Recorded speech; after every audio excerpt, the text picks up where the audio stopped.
Whether he was taking a tried and tested concept and repackaging it as his own creation, nicking another star's unique gimmick, or simply paying homage to a stable that had already taken the world by storm. During his near 30-year run in the game, Triple H has proven time and time again that he's not afraid to seize someone else's golden idea and make it his own if it turns out to be best for business.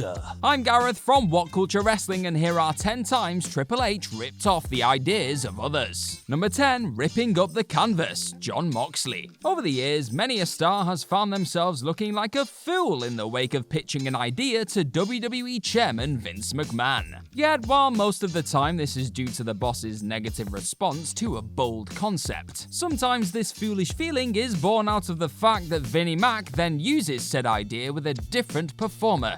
How rude. Clearly learning a thing or two from his father-in-law, Triple H took a similar approach after the then Dean Ambrose begged the pair to allow him to take things up a notch during a Hell in a Cell match against Seth Rollins in 2014. Instead of allowing Ambrose to carve up the apron with a box cutter exposing the wooden boards beneath, the game rolled his eyes and both he and McMahon looked at him like he was effing stupid. Needless to say, the spot was left out, only to then be used later down the line by Triple H when it came to putting together Tommaso Ciampa and Johnny Gargano's street fight at NXT TakeOver Chicago 2.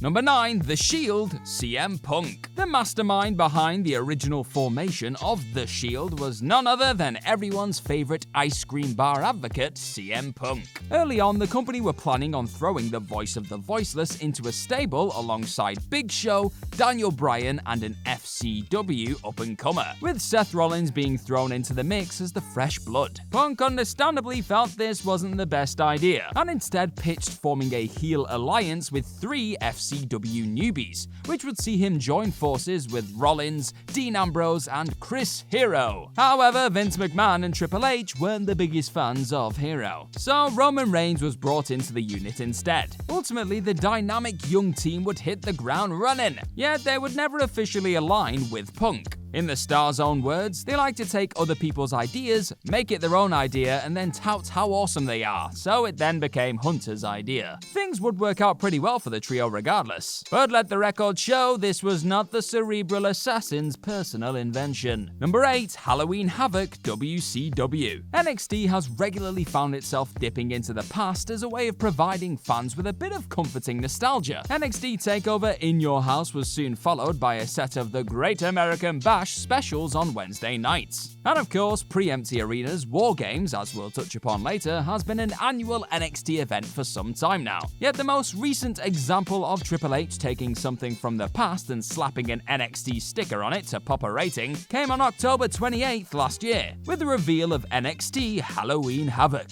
However, whereas the WCW original would regularly find itself leaning a little too hard into the spooky theme, the mind behind the once developmental brand struck up just the right balance between tricks and treats when it came to ghoulish shenanigans and impressive in-ring action. Number 7. Connecticut Blue Blood, Steven Regal. Long before the pair were both ushering in the next generation over on NXT, Triple H and William, then Steven Regal, formed something of an alliance on WCW programming in the mid-90s. Now, the team itself wouldn't last very long at all, but both of their characters fit together well, with Jean-Paul Levesque feeling like a fairly obvious spin-off of his eventual partner, Lord Steven Regal. Clearly taking a thing or two from Regal in the wake of his departure from WCW soon after, as Hunter Hearst Helmsley, the now Connecticut Blue Blood, would adopt a British accent and begin to hold himself like a certain lord on the rival show. This rip-off of Regal's original gimmick would pay dividends for a spell, as Tripp secured the Intercontinental Championship a year on from his WWE debut. This Blue Blood was off to the races, but likely wouldn't have been on the track had it not been for Mr. Regal. Number 6. Elimination Chamber,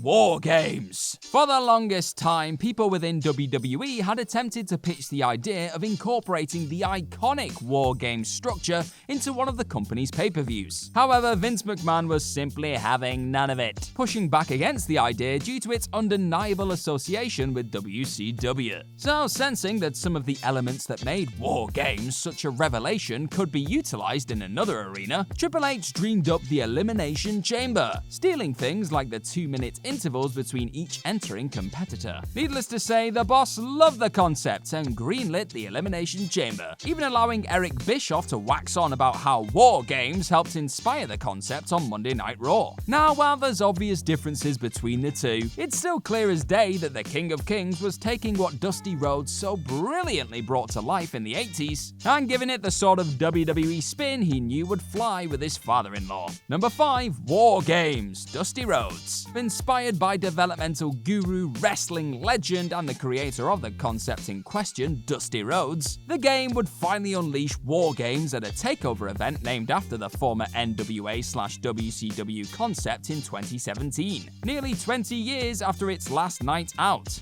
Oh boy, can I relate. Feeling he needed to put his own spin on the idea in order to mark it out as its own entity though, the NXT creator rid the structure of its roof and placed team members eagerly awaiting their entrance into the contest in separate shark cages on the entranceway. NXT have leaned heavily on old school nostalgia in recent times to attract people back to the product. And the introduction of the always compelling War Games matches into NXT arenas no doubt paved the way for these many revivals of varying quality. Number 4. Degeneration X, the NWO. Though they'd probably argue otherwise, there's no questioning the fact that there wouldn't have been a Degeneration X were it not for a certain other team of miscreants over on WCW Nitro. As the likes of Hulk Hogan, Kevin Nash, and Scott Hall took the wrestling world by storm with their reckless, carefree antics and outrageous behavior on television, WWE were in desperate need of a rule-breaking faction of their own to swing their ratings back in their favor. Allowing Triple H and Shawn Michaels to follow in the footsteps of their old buddies over on Nitro, Vince McMahon somewhat reluctantly shepherded the creation of Degeneration X. Sure, Michaels and Trips lent into childish innuendo-based humor a touch more than their black and white renegade rivals, but the comparisons between the two anti-establishment units were there for all to see. Number 3. The Game, Shane Douglas. While many will unfortunately remember Shane Douglas more for his painfully short-lived reign as Intercontinental Champion in October 1995, the star produced some stellar work whilst wrestling in ECW under a gimmick by the name of the Franchise. Acting like an arrogant piece of crap heel, donning a leather flat cap, and not leaving home without a valet by his side, Douglas quickly became one of the foundations of the extreme brand of wrestling during the mid to late 90s. Yet his originality would soon attract one Hunter Hearst Helmsley, on the back of his highly successful stint with Degeneration X. Taking more than a few leaves out of Douglas's book, Trips morphed from wisecracking anti-authority figure into a self-obsessed piece of crap, equipped with Douglas's leather cap and signature valet for good measure. Douglas himself admitted he could see the similarities when he stumbled upon one of Hunter's promos in 1999, revealing on the Triple Threat podcast that the Game's line of "It's my belt, it's my belt, it's my damn belt" was virtually identical to the one he used in ECW. Number 2. NXT PWG. Before NXT became one of the major homes for stars usually found bumping out of their skins on the independent scene, Pro Wrestling Guerrilla, or PWG, was the place known for bringing the greatest talent not signed to a WWE contract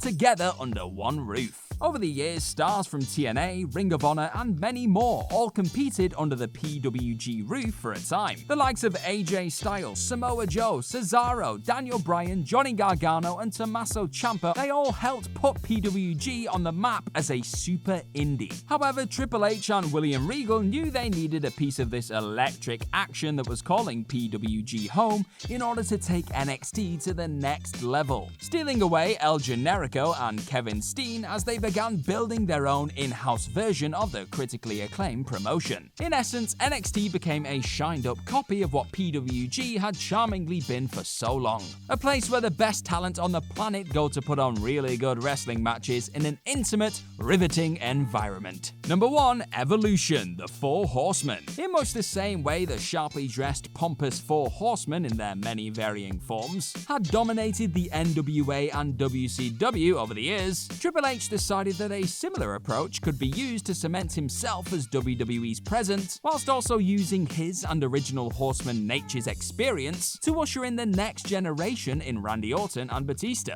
It worked an absolute treat, for all the right and wrong reasons. Trips managed to keep himself well and truly on top of the pile, yet Flair was also able to find a new lease on life, and Orton and Batista both went from strength to strength before ultimately turning their backs on the faction in favor of highly successful singles runs. It may not have been for everyone at the time, but the game's Four Horsemen homage definitely fulfilled its original purpose and then some.